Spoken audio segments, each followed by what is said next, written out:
Hi ಗೆಳೆಯರೆ, ನಾನಂತೂ BK education YouTube ಚಾನಲ್ಗೆ ತಮಗೆಲ್ಲರಿಗೂ ಆತ್ಮೀಯವಾದಂತಹ ಸ್ವಾಗತ.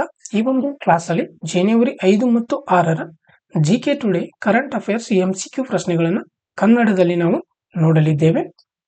ಈ ಒಂದು ಕ್ಲಾಸ್ನ PDF ಏನಾದರೂ ನಿಮಗೆ ಬೇಕೆಂದ್ರೆ ಅನಂತು ಬಿಕೆ ಎಜುಕೇಶನ್ ಅಂತ ಟೆಲಿಗ್ರಾಮ್ ಚಾನಲ್ ಇದೆ, ಅಲ್ಲಿ ಹೋಗಿ ನೀವು ಈ ಕ್ಲಾಸ್ನ PDF ಅನ್ನು ಕೂಡ ಡೌನ್ಲೋಡ್ ಮಾಡಿಕೊಳ್ಳಬಹುದು. ಈ ಒಂದು ಟೆಲಿಗ್ರಾಮ್ ಚಾನಲ್ನ ಲಿಂಕ್ ಅನ್ನು ಕೆಳಗಡೆ ಡಿಸ್ಕ್ರಿಪ್ಷನ್ ಬಾಕ್ಸ್ ನಲ್ಲಿ ಕೊಡಲಾಗಿರುತ್ತದೆ, ಅಲ್ಲಿ ಹೋಗಿ ನೀವು PDF ಅನ್ನು ಡೌನ್ಲೋಡ್ ಮಾಡಿಕೊಳ್ಳಬಹುದು. ಬನ್ನಿ ಗೆಳೆಯರೆ, ಇವತ್ತಿನ ಕ್ಲಾಸ್ ಅನ್ನು ಪ್ರಾರಂಭಿಸೋಣ. ಮೊದಲನೇ ಪ್ರಶ್ನೆ, ವೇರ್ ವಾಸ್ ದ 24th ರಾಷ್ಟ್ರೀಯ ವನವಾಸಿ ಕ್ರೀಡಾ ಪ್ರತಿಯೋಗಿತಾ national sports for forest dwellers in held? 24ನೇ ರಾಷ್ಟ್ರೀಯ ವನವಾಸಿ ಕ್ರೀಡಾ ಪ್ರತಿಯೋಗಿತಾ ಅರಣ್ಯ ನಿವಾಸಿಗಳಿಗೆ ರಾಷ್ಟ್ರೀಯ ಕ್ರೀಡೆ ಎಲ್ಲಿ ನಡೆಯಿತು ಅಂತ ಕೇಳಿದಾರೆ. ಇದಕ್ಕೆ ಸರಿಯಾದಂತ ಉತ್ತರ ಆಪ್ಷನ್ ಬಿ, ರಾಯ್ಪುರ ಸರಿಯಾದಂತ ಉತ್ತರ.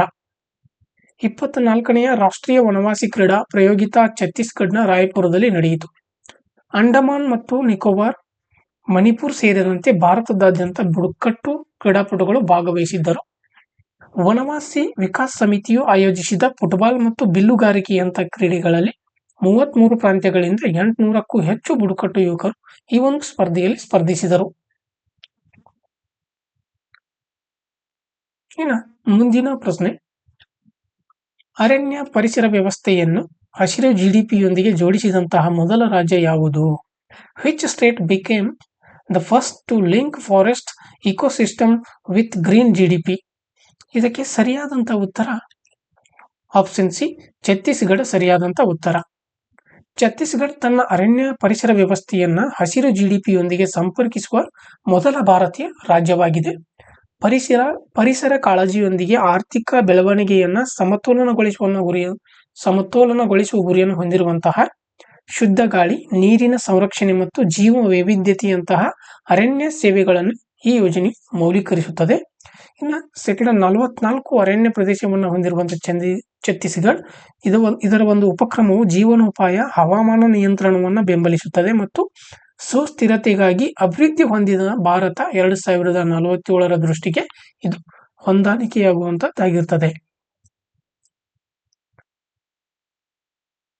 ಇನ್ನು ಮುಂದಿನ ಪ್ರಶ್ನೆ, who has been honored with the Gangadhar National Award for Poetry 2023? 2023ರ ಕವನಕ್ಕಾಗಿ ಗಂಗಾಧರ್ ರಾಷ್ಟ್ರೀಯ ಪ್ರಶಸ್ತಿಯನ್ನು ಯಾರಿಗೆ ನೀಡಲಾಗಿದೆ ಅಂತ ಕೇಳಿದಾರೆ. ಇದಕ್ಕೆ ಸರಿಯಾದಂತ ಉತ್ತರ ಆಪ್ಷನ್ ಸಿ, ಪ್ರತಿಭಾ ಸತ್ಪತಿ ಅವರಿಗೆ ಈ ಪ್ರಶಸ್ತಿಯನ್ನು ನೀಡಲಾಗಿದೆ. ಈ ಪ್ರಶಸ್ತಿ ಏನಂದ್ರ ಇದರ ಇತಿಹಾಸ, ಗಂಗಾಧರ್ ಮೆಹಲ್ ಅವರ ಹೆಸರಿನ ಗಂಗಾಧರ್ ರಾಷ್ಟ್ರೀಯ ಪ್ರಶಸ್ತಿಯನ್ನ 1989ರಲ್ಲಿ ಸ್ಥಾಪಿಸಲಾಯಿತು ಮತ್ತು ಮೊದಲ ಬಾರಿಗೆ 1991ರಲ್ಲಿ ಈ ಪ್ರಶಸ್ತಿಯನ್ನು ನೀಡಲಾಯಿತು. ವಿಶ್ವವಿದ್ಯಾನಿಲಯದ ಸಂಸ್ಥಾಪನಾ ದಿನಾಚರಣೆಯ ಸಂದರ್ಭದಲ್ಲಿ ವಾರ್ಷಿಕವಾಗಿ ಈ ಪ್ರಶಸ್ತಿಯನ್ನು ನೀಡಲಾಗುತ್ತದೆ. 2023ಕ್ಕೆ ಪ್ರತಿಭಾ ಸತ್ಪತಿ ಅವರಿಗೆ ಈ ಪ್ರಶಸ್ತಿಯನ್ನು ನೀಡಲಾಗಿದೆ. ಪ್ರತಿಭಾ ಸತ್ಪತಿ ಅವರು ಪ್ರಸಿದ್ಧ ಒಡಿಯಾ ಕವಿಯಾಗಿದ್ದು, ಸಂಬಲ್ಪುರ್ ವಿಶ್ವವಿದ್ಯಾಲಯದಿಂದ 2023ರ ಕವನಕ್ಕಾಗಿ, ಯಾವ ಒಂದು ವಿಶ್ವವಿದ್ಯಾಲಯ ಅಂದ್ರೆ ಸಂಬಲ್ಪುರ್ ವಿಶ್ವವಿದ್ಯಾಲಯದಿಂದ ಈ 2023ರ ಕವನಕ್ಕಾಗಿ ಗಂಗಾಧರ್ ರಾಷ್ಟ್ರೀಯ ಪ್ರಶಸ್ತಿಯನ್ನು ಇವರು ಪಡೆದುಕೊಂಡಿದ್ದಾರೆ. ಇವರು 1960ರ ದಶಕದಲ್ಲಿ ತಮ್ಮ ಶೇಷಜನಃ ಕವಿತೆಯ ಮೂಲಕ ಪ್ರಸಿದ್ಧರಾದವರು ಮತ್ತು ಅವರ ಕೃತಿಗಳು ಅನೇಕ ಭಾಷೆಗಳಿಗೆ ಅನುವಾದಗೊಂಡಿರುತ್ತವೆ. 1989ರಲ್ಲಿ ಪ್ರಾರಂಭವಾದಂತಹ ಗಂಗಾಧರ್ ರಾಷ್ಟ್ರೀಯ ಪ್ರಶಸ್ತಿಯು ಪ್ರಶಸ್ತಿ ಪತ್ರ, ಶಾಲು ಮತ್ತು 1 ಲಕ್ಷ ರು ಹಿಂದಿನ ವಿಜೇತರಲ್ಲಿ 1 ಲಕ್ಷ ರು ಒಳಗೊಂಡಿರುತ್ತದೆ. ಹಿಂದಿನ ವಿಜೇತರಲ್ಲಿ ಗುಲ್ಜಾರ್ ಮತ್ತು ಜಯಂತ್ ಮೋಹತ್ರ ಪಾತ್ರ ಸೇರಿದ್ದಾರೆ. ಹೌದಾ? ಇನ್ನು ಮುಂದಿನ ಪ್ರಶ್ನೆ, which year has been declared the year of reforms by the Minister of Defense of modernize the armed force? ಸಶಸ್ತ್ರ ಪಡೆಗಳನ್ನ ಆಧುನೀಕರಿಸಲು ರಕ್ಷಣಾ ಸಚಿವಾಲಯವು ಯಾವ ವರ್ಷವನ್ನ ಸುಧಾರಣೆಗಳ ವರ್ಷ ಎಂದು ಘೋಷಿಸಿದೆ? ಇದಕ್ಕೆ ಸರಿಯಾದ ಉತ್ತರ ಆಪ್ಷನ್ ಬಿ, 2025 ಸರಿಯಾದಂತ ಉತ್ತರ. ರಕ್ಷಣಾ ಸುಧಾರಣೆಗಳು ಮತ್ತು ಯೋಜನೆಗಳನ್ನ ನಿರ್ಣಯಿಸಲು ರಾಜನಾಥ್ ಸಿಂಗ್ ಅವರು ಸಭೆಯ ನೇತೃತ್ವವನ್ನು ವಹಿಸಿದ್ರು. 2025 ರಕ್ಷಣಾ ಸಚಿವಾಲಯಕ್ಕೆ ಸುಧಾರಣೆಗಳ ವರ್ಷ ಎಂದು ಗೊತ್ತುಪಡಿಸಲಾಗಿದೆ. ಸುಧಾರಿತ ತಂತ್ರಜ್ಞಾನದೊಂದಿಗೆ ಸಶಸ್ತ್ರ ಪಡೆಗಳನ್ನು ಆಧುನೀಕರಿಸುವುದು, ಸಾಮರ್ಥ್ಯಗಳನ್ನು ಸುಧಾರಿಸುವುದು, ಸ್ವಾಧೀನಪಡಿಸಿಕೊಳ್ಳುವಿಕೆಯನ್ನ ಸರಳಗೊಳಿಸುವುದು ಮತ್ತು ಅನುಭವಿಗಳನ್ನು ಬೆಂಬಲಿಸುವುದು ಇದರ ಒಂದು ಗುರಿಯಾಗಿದೆ. ಇನ್ನು ಮುಂದಿನ ಪ್ರಶ್ನೆ, what is the name of the campaign launched by the Nepal to end child marriage? ಬಾಲ್ಯ ವಿವಾಹವನ್ನ ಕೊನೆಗೊಳಿಸಲು ನೇಪಾಳವು ಪ್ರಾರಂಭಿಸಿದಂತಹ ಅಭಿಯಾನದ ಹೆಸರು ಏನು ಅಂತ ಕೇಳಿದರೆ, ಇದಕ್ಕೆ ಸರಿಯಾದಂತ ಉತ್ತರ ಆಪ್ಷನ್ ಎ, ಬಾಲ್ಯ ವಿವಾಹ ಮುಕ್ತ ನೇಪಾಳ ಸರಿಯಾದ ಉತ್ತರ. ನೇಪಾಳ ಮತ್ತು ಭಾರತದ ಮಕ್ಕಳ ಹಕ್ಕುಗಳ ಕಾರ್ಯಕರ್ತರು ಸೇರಿದಂತೆ 100ಕ್ಕೂ ಹೆಚ್ಚು ಜನರು ಕಠ್ಮಂಡುವಿನಲ್ಲಿ ಬಾಲ್ಯ ವಿವಾಹ ಮುಕ್ತ ನೇಪಾಳ ಅಭಿಯಾನವನ್ನು ಪ್ರಾರಂಭಿಸಿದರು. ಜಸ್ಟ್ ರೈಟ್ ಫಾರ್ ಚಿಲ್ಡ್ರನ್ ಮತ್ತು ಬ್ಯಾಕ್ವರ್ಡ್ ಸೊಸೈಟಿ ಎಜುಕೇಶನ್ ಇಂದ ಬೆಂಬಲಿತವಾದಂತಹ ಈ ಅಭಿಯಾನವು 2030 ವೇಳೆಗೆ ಬಾಲ್ಯ ವಿವಾಹವನ್ನು ಕೊನೆಗೊಳಿಸುವ ಗುರಿಯನ್ನು ಹೊಂದಿರುವಂತದ್ದು. ನೇಪಾಳವು ದಕ್ಷಿಣ ಏಷ್ಯಾದಲ್ಲಿ 2ನೇ ಅತಿ ಹೆಚ್ಚು ಬಾಲ್ಯ ವಿವಾಹದ ಪ್ರಮಾಣವನ್ನು ಹೊಂದಿರುವಂತಹ ದೇಶ. ನೇಪಾಳವು ದಕ್ಷಿಣ ಏಷ್ಯಾದಲ್ಲಿ 2ನೇ ಅತಿ ಹೆಚ್ಚು ಬಾಲ್ಯ ವಿವಾಹದ ಪ್ರಮಾಣವನ್ನು ಹೊಂದಿದೆ. ಕಾನೂನುಬದ್ಧ ವಿವಾಹ ವಯಸ್ಸನ್ನ 20ಕ್ಕೆ ನಿಗದಿಪಡಿಸಲಾಗಿದೆ ಮತ್ತು ಪ್ರಧಾನಿ ಕೆಪಿ ಶರ್ಮಾ ಓಲಿ ಈ ಉಪಕ್ರಮಕ್ಕೆ ಬೆಂಬಲವನ್ನು ಪ್ರತಿಜ್ಞೆ ಮಾಡಿರುವಂತದ್ದು.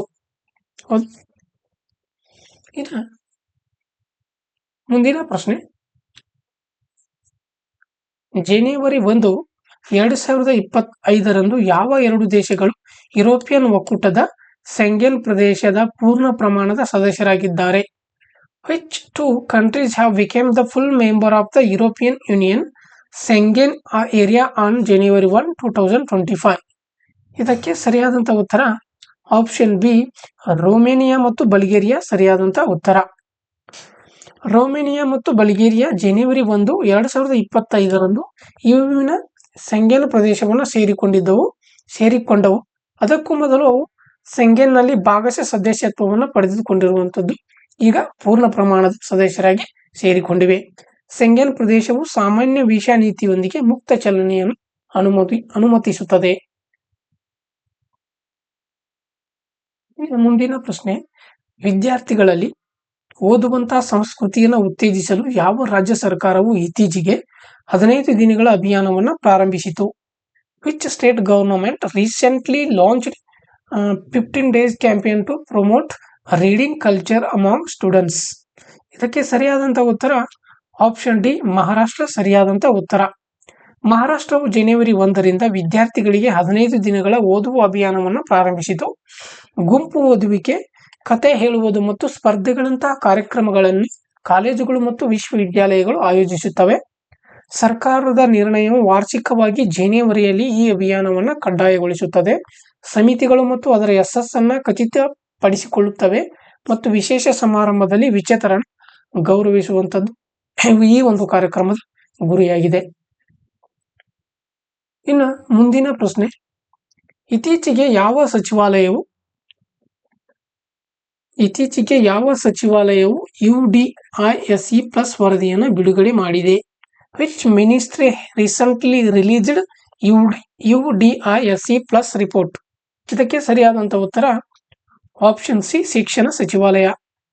ಶಿಕ್ಷಣ ಸಚಿವಾಲಯದ UDISE ವರದಿ ಪ್ರಕಾರ 2023 ಮತ್ತು 2024ರಲ್ಲಿ ಒಟ್ಟು ವಿದ್ಯಾರ್ಥಿಗಳ ದಾಖಲಾತಿ 1 ಕೋಟಿಗಿಂತ ಕಡಿಮೆಯಾಗಿದೆ.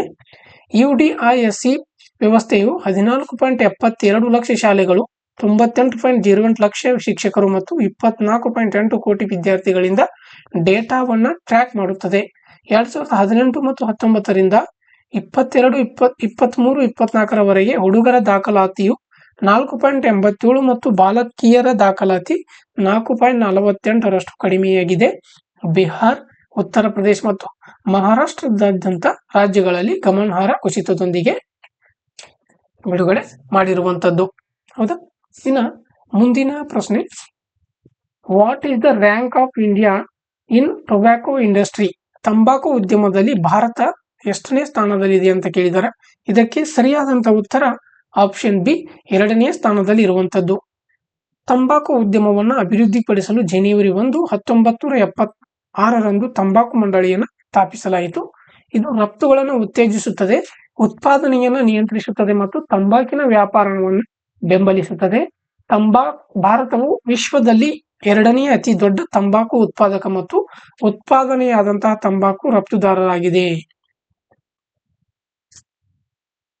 ಹೌದಾ? ಈ ಕ್ಲಾಸ್ ಯಾರಿಗೆಲ್ಲ ಇಷ್ಟವಾಗಿದೆ ಲೈಕ್ ಮಾಡಿ, ಶೇರ್ ಮಾಡಿ ಮತ್ತು ಕಮೆಂಟ್ಸ್ ಮಾಡಿ. ನನ್ನ ಚಾನಲ್ಗೆ ನೀವೇನಾದರೂ ಹೊಸಬರಾಗಿದ್ದರೆ ಸಬ್ಸ್ಕ್ರೈಬ್ ಮಾಡ್ಕೊಳ್ಳಿ ಅಂತ ಹೇಳ್ತಾ ಇಂದಿನ ಕ್ಲಾಸನ್ನು ಮುಗಿಸ್ತಾ ಇದ್ದೀನಿ. Thank you.